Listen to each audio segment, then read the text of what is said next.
Então vamos lá, boa noite a todos, sejam bem-vindos. Eu estou anunciando um curso que eu vou dar proximamente, que se chama Formação da Personalidade. Será quando vocês têm, lembra a data? 18 a 23 de maio. Porém, na aula de hoje eu gostaria de anunciar alguns temas que serão explorados com mais profundidade durante esse curso. Não são exatamente os mesmos temas, mas são coisas que têm a ver. O primeiro deles é a relação que me parece fundamental entre cultura e personalidade. Se você estudar um pouco a história da cultura das nações europeias, e digo as nações europeias porque são as que eu conheço melhor, você verá que a alta cultura dessas nações é feita inteiramente por pessoas que tiveram aquilo que nós podemos chamar experiências radicais ou experiências abissais. São pessoas que conheceram a vida nos seus aspectos mais extremos. A morte, a confrontação com o céu e o inferno, todo o problema do destino humano post-mortem, a fraqueza, a fragilidade, a total impotência do ser humano perante o destino, que experimentaram isso com muita profundidade e muita intensidade. Você não vai encontrar uma única grande cultura que tenha sido feita com experiências superficiais ou imitativas. Ao contrário, quer dizer, é justamente essa originalidade, ou originariedade, tá certo? Ou autenticidade das experiências que são registradas em obras como, por exemplo, a Divina Comédia, as peças de Shakespeare, as obras de Goethe e assim por diante, você verá que o material que você tem ali é a experiência humana tomada no seu sentido mais extremo, mais radical, mais perigoso e mais atemorizante sempre. Num país onde a literatura não é capaz de registrar essas experiências, tá certo? Provavelmente até o registro de experiências mais superficiais será falsificado. Nós temos, é claro que nós temos algumas obras, pelo menos até os anos 50, elas apareciam com uma certa regularidade, onde você via em versão imaginativa algumas experiências fundamentais do povo brasileiro. Existe um romance que eu gosto muito, do Zé Lins Orrego, que se chama Cangaceiros, no qual existe uma guerra entre uns coronéis do sertão e um grupo de cangaceiros, e os pobrezinhos, os camponeses que estão no meio, não estão entendendo absolutamente nada, levam pancada sem saber de onde vem, e vivem numa espécie de estado de terror perpétuo. E tem um casalzinho novo, que é um deles, que são os personagens principais. Eles acabam se salvando porque aparece ali um cantador de feira, que é um velho cego, tá certo? E o velho cego, ele vai de cidade em cidade, ele pergunta a vida das pessoas e ele faz músicas, então, contando a vida dos personagens. Então ele tem na cabeça toda a história da região. Ele sabe tudo o que está se passando. Né? E, portanto, o velho sabe para onde levá-los, para onde eles tenham segurança. Então termina no fim, aquele casalzinho se salva porque o velho os conduz a um lugar onde eles não correm mais risco. Então esse aí o que é? Esse é a epopeia da memória no princípio da civilização. Quer dizer, é a capacidade de você armazenar a experiência e você condensá-la, vamos dizer, em imagens cada vez mais abrangentes, que dá justamente a este cego uma compreensão maior da situação do que aquela que tem, né, as vítimas da situação. E esta é a função básica da cultura, quer dizer, é o indivíduo que sabe o que se passa, que sabe o que é a experiência humana real e que, de algum modo, a condensa. Como ele a condensa? A primeira condensação possível é, evidentemente, em símbolos artísticos.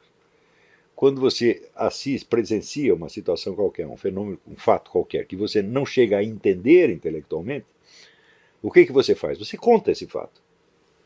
Você não precisa entender para contar, basta você registrá-lo e ser capaz de sintetizá-lo em imagens. Então você chega em casa e olha, eu vi isto, mais isto, mais isto, mais isto, mais isto. Sem esta primeira síntese imaginativa, não há nenhum trabalho intelectual possível. O que significa que num país onde você não tem uma vasta literatura, as ciências sociais, as ciências políticas, as ciências humanas, é tudo palhaçada. Né? Por quê? Vão simplesmente usar conceitos científicos já prontos, estereotipados, de um lado, e a realidade bruta dos fatos do outro. Eles não têm aquela síntese intermediária, então não conseguem pensar simplesmente. Então o que você vai ver são só estereótipos onde não há um discernimento efetivo das situações. Ora, todos nós sabemos, e eu já tenho assinalado muitas vezes em artigos, em aulas, etc., que a literatura brasileira desapareceu. Agora nós vemos alguns sinais, sobretudo na poesia. Eu vou contar para vocês, eu não li ainda um único romance que preste. O pessoal vive me mandando romance, eu nem vou citar o nome, não tem nenhum que preste. Por quê? Os indivíduos não são capazes, não têm linguagem suficiente para registrar a sua experiência real, nem mesmo no seu aspecto mais superficial, que seria puramente sociológico. Quanto mais experiências mais profundas. Então o que faz? Começa a conceber grandes ficções intergalácticas, personagens extraplanetários, ficção científica, etc, etc. Isso é um sinal de impotência. Então, você vê que a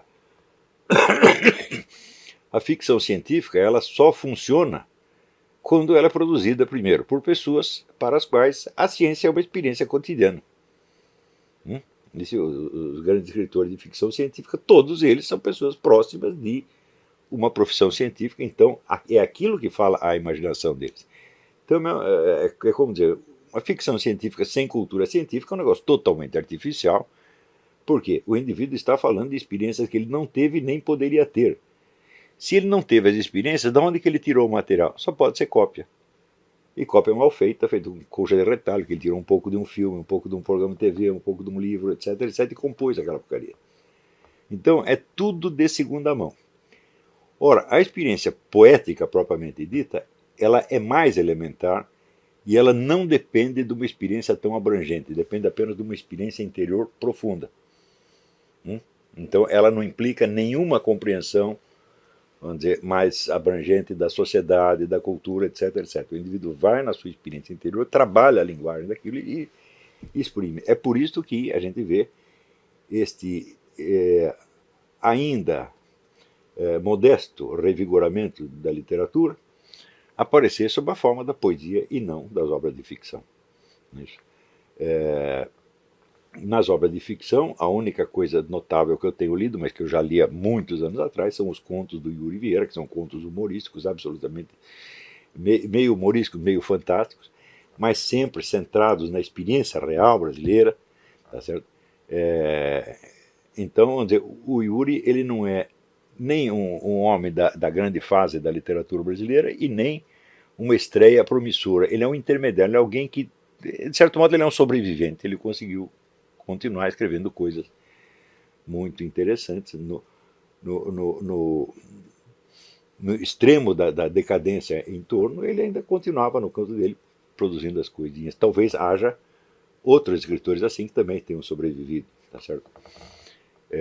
Mas nós não os conhecemos, eles não têm. Aliás, o Yuri, eu nem sei se ele tem algum livro publicado. Eu conheço os contos dele porque ele me enviava, tá certo? E eu sempre tenho um conto absolutamente maravilhoso que eu acho O Homem do Minhocão, que é um guerrilheiro que se esconde embaixo do minhocão durante 30 anos, pensando que ainda está sendo perseguido pela ditadura. O negócio já acabou há muito tempo. Se vocês querem saber, isso realmente aconteceu. Não nesses termos e não nos termos cômicos. Mas tem um conhecido meu que ficou escondido muito tempo depois de ter acabado a ditadura. Não foi no minhocão, mas aconteceu isso realmente. Né? E não era um caso para rir, absolutamente. Então, As Bacantes da Boca do Lixo é outro conto maravilhoso. Tem muita coisa boa. Mas é um caso isolado e completamente atípico. De modo geral, a literatura de ficção acabou. E os romances que tem me enviado são muito presunçosos e bobos, no fim das contas. Se você me enviou algum, é de você mesmo que eu estou falando. Não tem um que preste. Né? Mas na poesia nós temos, por exemplo, esse Érico Nogueira e o Adrilles Jorge. Eles têm produzido coisas de altíssima qualidade, altíssima mesmo. São poetas de verdade, eles não estão brincando. Né? E no caso do Érico Nogueira, ele tem um livro, um estudo sobre poesia grega, que mostra, vamos dizer, a profundidade do trabalho que é necessário para fazer um grande poeta. Um grande poeta não sai assim, sem mais nem menos. Você tem que trabalhar muito, você tem que conhecer a linguagem profundamente, e você tem que conhecer a tradição poética, que ele conhece perfeitamente. O Adrilles, eu não sei qual é a medida da cultura literária dele, mas pela produção a gente vê que ele sabe o que está fazendo, ele sabe com que ele está dialogando. Mas, quer dizer, como se faz um grande poeta? Se faz como se fez o Bruno Tolentino. O Bruno sabia de cor a poesia de uns 4 a 5 países. Você falava de Baudelaire para ele, ele recitava 5 sonetos de Baudelaire. Falava do John Butler Yeats, William Butler Yeats, ele recitava também, e assim por diante. Né? Então, foi absorvendo a cultura poética que ele se transformou no que ele era. Então, fazer um grande poeta é um trabalho enorme. Tá certo? Então, mas nós já começamos a ver esses frutos. Para surgir um renascimento desse na literatura de ficção, é preciso algo mais. É preciso alguém que tenha todo esse treinamento, ou seja, que conheça, que tenha lido romances e contos de 1000 autores, sei lá, que absorva a técnica de cada um, o vocabulário de cada um, que conheça a língua portuguesa na sua funcionalidade. Quando eu conhecer a língua, significa o seguinte: um escritor ele tem que prestar atenção em cada palavra. Prestar atenção dela no sentido semântico, no sentido psicológico e no sentido de comunicação. Ele não souber pesar cada palavra, qual é o valor semântico dela, como é que ela vai atingir o seu ouvinte, o leitor, ou seja, que impressão ela vai dar neste ambiente sociológico, no outro. Tudo isso tem que ser calculado, cada palavra. Eu recomendo muito o estudo das obras de Flaubert, das obras da vida do Flaubert, que foi o indivíduo que talvez no século XIX mais desenvolveu esta arte de pesar cada palavra antes de escrevê-la. Então, para surgir um renascimento na ficção, é preciso primeiro esse domínio técnico, domínio histórico e técnico da literatura. E domínio da linguagem neste sentido. O pessoal pensa em domínio da linguagem, só estudar gramática. Fala, mas estudar gramática é uma coisa que você tem que fazer aos 10 anos de idade, 10, 12 anos de idade. Quer dizer, quando chega aos 13, você tem que dominar a gramática. Entendeu? Ou seja, você tem que escrever sem erro. E escrever sem erro não fará de você um escritor. Fará de você um correspondente de uma empresa, vai fazer correspondência comercial, fará de você talvez até um jornalista, mas não fará de você um escritor. O escritor é o indivíduo para o qual, na linguagem, cada palavra tem uma função específica que vai para além do seu significado dicionarizado. O escritor ele joga com nuances que não estão nem poderiam estar dicionarizadas, porque não há tempo, porque isso, vamos dizer, essas nuances variam conforme o meio, conforme a época, etc. E além dessas duas condições, ele tem que ter uma outra, ele tem que conhecer as pessoas das quais ele vai escrever, ou seja, ele tem que conhecer a sociedade onde ele está. E conhecê-la no seu sentido mais profundo. Não digo que o indivíduo tenha que ele, pessoalmente, passar por certas experiências radicais. Né? Por exemplo, digamos, a experiência de uma depressão profunda, a experiência de ter participado de uma guerrilha, a experiência de fazer parte de uma quadrilha de ladrões, tá certo? A experiência vamos dizer, da perdição, da anarquia sexual, das drogas, etc. Às vezes, algumas pessoas têm que mergulhar profundamente nisto e ter também a experiência oposta, quer dizer, a experiência da devoção, da ascese, da santidade, etc. Então você tem que esticar desde o inferno até o céu. No fim das contas, todo escritor de verdade ele faz o trajeto inteiro da Divina Comédia. E ler a Divina Comédia é fazer exatamente isso, é você ir desde o fundo do inferno até o último céu. Então, muitos escritores, eles passam por experiências radicais no sentido degradante, destrutivo, e às vezes não conseguem sair delas, mas conseguem pelo menos expressar verbalmente o que já é uma vitória. Se o indivíduo conseguiu condensar a sua experiência num símbolo verbal, ele já não é escravo dela, de algum modo. ele viver mais um pouco, ele acaba se libertando pessoalmente. Mas se ele não conseguiu se libertar pessoalmente, pelo menos se liberta literariamente, o que já é um passo. Né? Se ele conseguir descer imaginativamente, vale? Sim, também tem o caso do indivíduo que, por ter uma imaginação extraordinária, ele não precisa passar pessoalmente por experiência nenhuma, como o próprio Dante. Né? Dante, ele assinala que ele está ali no inferno como observador. Né? Ele não está sofrendo as penas do inferno, ele é levado pelo seu mestre, Virgílio, para olhar. Né? Olha o que está acontecendo lá. Quer dizer, a experiência do Dante é puramente visual, o que significa que ela foi vivida inteiramente em imaginação, sem a contrapartida muscular, epidérmica, etc, etc. Ou seja, sem o sofrimento. É um sofrimento intelectual, um sofrimento cognitivo imenso. Na verdade, se ele tivesse que passar por essa experiência fisicamente, ele não aguentaria, evidentemente. Então, vamos dizer, o poder da imaginação do Dante e a sua abertura aos extremos da experiência humana lhe permite vivenciar toda esta imensidão de sofrimento como um sofrimento cognitivo, como um sofrimento intelectual, sem ele ter que passar pessoalmente por isto. Mas nem todos somos Dante. Não é isto? Então, na maior parte dos casos, o círculo de experiência do indivíduo, quando ele ultrapassa um pouco a esfera da banalidade cotidiana, ele vai para baixo, não para cima. Não é isso? E isso significa que esta criação de um artista narrativo, ela tem uma estrutura semelhante às das iniciações, onde você tem uma preliminar descida aos infernos, como Dante teve, e depois você sobe. Então, da descida aos infernos você jamais escapa. Tá certo? Se você é um sujeito santo, então você vai vivenciar a descida aos infernos através do pecado alheio, que você vai aguentar em quantidades monstruosas. Não é isso? Então, você vê, por exemplo, o caso do meu amigo, né? Não vou dar o nome, acho que não devo dar o nome, que está envolvido há 40 anos numa luta anti-aborto.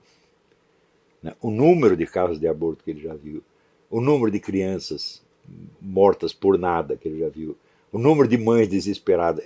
Eu não sei como ele aguenta tudo isso aí. Então, ele não está fazendo aborto nenhum, ele não tem culpa nenhuma daquilo, mas ele carrega esse peso, e por isso ele conhece essa dimensão da existência.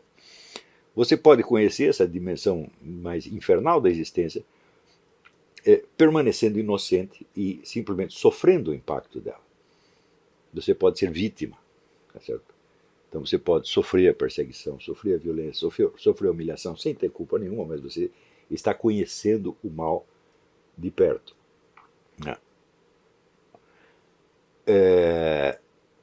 Agora, existem várias maneiras de você participar dessa experiência. Se você, ao se considerar uma vítima, você se isola cognitivamente daqueles que estão lhe fazendo o mal, você não vai aprender absolutamente nada. Então, aí é que a igreja recomenda que você ore por quem lhe faz o mal, e você queira bem quem lhe faz o mal, senão você não vai aprender coisíssima alguma com isso.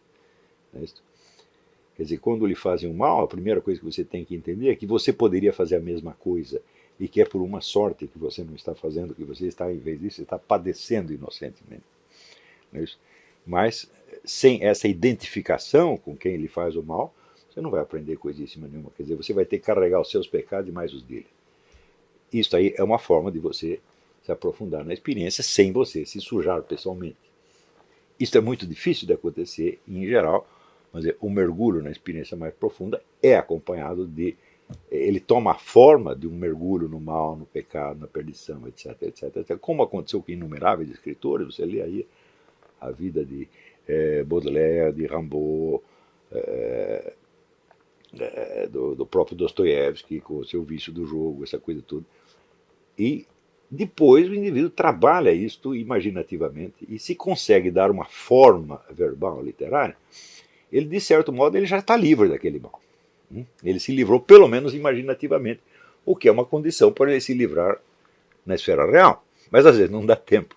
Né? Isso quer dizer, um indivíduo, como por exemplo o caso desse Hubert Selby, que é um escritor maravilhoso, que escreveu o livro The Demon, que eu já recomendei tantas vezes aqui. O Selby era um drogado, um marginal, completamente perdido. Quando você olha a foto dele, o sujeito parece que pesa 20 quilos, ele está praticamente destruído. Né? E ele, no entanto, ele conseguiu força para sair daquilo e escrever esses romances absolutamente incríveis. Né? Então, é claro que a maioria que entrou nesse buraco não saiu de lá para escrever coisíssima nenhuma, não escreveu nem um bilhetinho de namorada, morreu por lá mesmo. Né? Mas, seja a experiência vivenciada fisicamente, seja imaginativamente, sem esse mergulho nos aspectos mais radicais e terríveis da experiência humana, não há conhecimento do ser humano, da alma humana. Tá certo? Então, este, vamos dizer, talvez a maior deficiência da literatura brasileira no tempo em que ela era boa. Isso quer dizer que, em geral, a experiência retratada na literatura brasileira é uma experiência banal. Né? O meu amigo Jerônimo Moscardo, que foi ministro da Cultura do Itamar, ele dizia que os temas da literatura brasileira assim, ele usou minha escova de dente, ele roubou minha cueca. Mas esses eram os assuntos. Então, se você vai ver, em geral, é a experiência banal, vivida por pessoas banais. Porém, esta banalidade tem um peso, essa banalidade tem uma força deprimente. E aquele que sofre o impacto desta banalidade pode transcendê-la, transformando-a em obra de arte, como é o caso do Machado de Assis. Machado de Assis, a vida inteira dele, ele só viu pessoas neste meio, medíocre, limitado, etc, etc. E, vamos dizer, aquela mediocridade, aquela banalidade pesava muito para ele, quer dizer, ele sofria isso, e ele absorvia o impacto da banalidade circundante e via que essa banalidade tinha um aspecto dizer, moral e metafísico que transcendia a própria compreensão das pessoas envolvidas. Né? Então, algumas vezes ele caricatura isso aí, mas caricatura a banalidade com traços tão imensamente cruéis, onde você vê que por trás da banalidade está a presença do diabo. Quer dizer, o diabo é um grande banalizador. Né? Banalizador e, portanto, dessensibilizador. Né? A história do sujeito que está lá fazendo experiência, queimando as patas do rato na vela, só para ele observar, você diz, opa, é um cara banal, um sujeito medíocre, mas tem um traço diabólico ali no fundo dele. Né? Quer dizer, o Machado de Assis não vai descrever, por exemplo, um morticínio, uma cena de tortura, um estupro, nada assim. Ele mostra, quer dizer, a monstruosidade com o sofrimento de um rato. Né? Então você vê, o mundo que ele está tratando é pequeno, mas ele, por trás desse mundo pequeno, ele vê a profundidade do mal. Não por coincidência, ele próprio levava uma vida rotineira e medíocre, onde ninguém sabia o que estava se passando na cabeça dele. Mas o homem estava evidentemente observando essas coisas todas, estava impressionadíssimo, tá certo? E chegou a tal ponto de depressão, de ver o que nós podemos chamar até a banalidade do mal, para usar a expressão da Hannah Arendt, né? Que por volta dos 40 anos ele tem uma crise e para de escrever aquelas coisinhas cor-de-rosa que ele escreveu no começo e começa a falar deste outro mundo, que eu não digo que ele tinha descoberto naquele instante, mas que ele já vinha vendo e que aquilo vai aos poucos pesando na alma dele até chega uma hora que ele se transmuta, por assim dizer, num novo autor, e a partir das memórias póstumas de Brás Cubas, ele se destaca de tal maneira dos escritores seus contemporâneos que não tem como comparação, não tem. É assim, eles estão aqui, a literatura média está aqui, o Machado está aqui. Ele foi, vamos dizer, o nosso primeiro escritor de envergadura, de valor universal e de interesse universal. Então, este é um caso onde a experiência é vivida de maneira puramente interior e até de maneira secreta ou discreta. Né? E tudo isso pode acontecer. Quer dizer, você tem a experiência imaginativa, você tem a experiência física, você tem a experiência corporal, até a experiência do sofrimento corporal, que foi tão importante ao longo da história da literatura. O que não pode é você fechar a sua imaginação no círculo da banalidade. Quer dizer, se o seu meio social é banal, tá certo? Você não pode, ou não deve, fugir de perceber o aspecto demoníaco por trás da banalidade, como fez o Machado de Assis. Para isso significa que, em vez de fugir dessa banalidade, você vai ter que contemplá-la e sofrer por ela. Então, as pessoas que se queixam de viver eu vivo num ambiente medíocre, opressivo, etc, etc. Eu digo, olha, aí está a sua fortuna, aí está o seu material, meu filho. Né? Você tem que pegar isso na mão, né? Aceitar que isso existe, aceitar que isso é a sua condição e explorar isso até as suas últimas consequências. Né? Então, como a literatura sumiu, então isso quer dizer que até a exploração dos acontecimentos de ordem social assim, banal também desapareceu. Isso significa que durante 50 anos ou mais, a população brasileira sofreu alterações, sofreu mudanças psicológicas enormemente profundas. Não é isso? Só o crescimento, vamos dizer, da insegurança já foi uma coisa absolutamente imensurável. Quer dizer, você tem um país que era onde todo mundo se sentia mais ou menos seguro, de repente ninguém mais pode sair na rua porque tem medo de uma bala perdida, de um assalto, uma coisa assim. Né?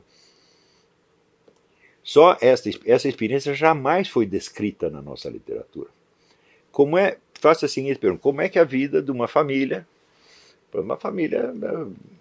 medíocre, né, dos anos 60, como é que essa vida vai mudando à medida que o ambiente de insegurança começa a atemorizá-los, irritá-los, etc, etc.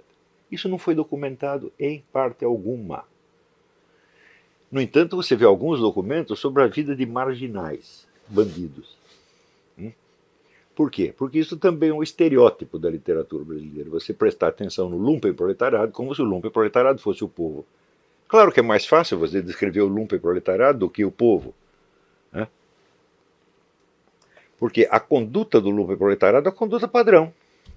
A criminalidade é repetitiva por sua própria natureza. A criminalidade está toda catalogada no Código Penal. Não há crimes não descritos. Tá certo? Portanto, na medida que você veja um escritor que nasce na classe média ou classe alta e que lança os seus olhos de preferência para o lumpenproletariado, para os bandidos, etc, etc, ele já está mostrando a sua total impotência de dizer alguma coisa sobre o seu ambiente real. Não é isso? E aqueles que conheceram efetivamente de perto o ambiente da criminalidade, a maior parte não tem ânimo para descrevê-lo. Tá certo? Então, em geral, a descrição é feita por pessoas de classe média, por estudantes, por pseudo-intelectuais, que vem já com uma ideia estereotipada, já vem com uma interpretação pronta da história, já equaliza tudo em termos de, formula tudo em termos de luta de classe e cria aqueles estereótipos absolutamente imbecis. Quando você tem, vamos dizer, novas campanhas sociais, tipo gaysista ou feminista, etc, etc, é só você aplicar os estereótipos, sai ali um monte de enredo. Né? Você bota ali uma pergunta, sai um monte de enredo automaticamente, né? É o negócio que falou o Janine. Um menino sensível que sofre bullying na escola porque ele é um pouco efeminado. Né? Efeminado não quer dizer que é gay. Um pouco efeminado é o próprio Janine, que não é gay. Tá certo? Porque ser efeminado é uma condição sine qua non para ser professor da USP. Você tem que dar uma... Você não precisa ser gay, mas uma desmanhecadinha, um falsete, tipo Fernando Henrique. Esse é absoluto... Aquele Pinheiro, como é que chamava? Aquele professor, não sei que, Pinheiro. Esqueci o nome dele. Não, os falsetes, umas desmanhacadas, tem que dar, necessariamente, porque isso, neste ambiente, como é que se diz? É um emblema de elegância. Né? Então, você vê, até a elegância dos caras é uma coisa absolutamente estereotipada e totalmente kitsch. Né? E, quer dizer que esse artificialismo, essa banalidade, tudo isto torna a vida das pessoas ainda mais deprimente. Né? E infunde nelas um senso de insignificância. Ora, se você não tem experiência da profundidade da vida, então você não tem conhecimento de si mesmo. E você não tem nenhuma dimensão da transcendência, de um Deus, da onissapiência perante o qual você pode se apresentar, que pode julgar, que pode te dar a verdadeira medida e pode te informar quem é você. Então o indivíduo não tem essa experiência, não necessariamente na escala religiosa, mas pode ser na escala imaginativa, artística também. Tá certo? Ele não sabe quem ele é e ele precisa de um espelho, evidentemente.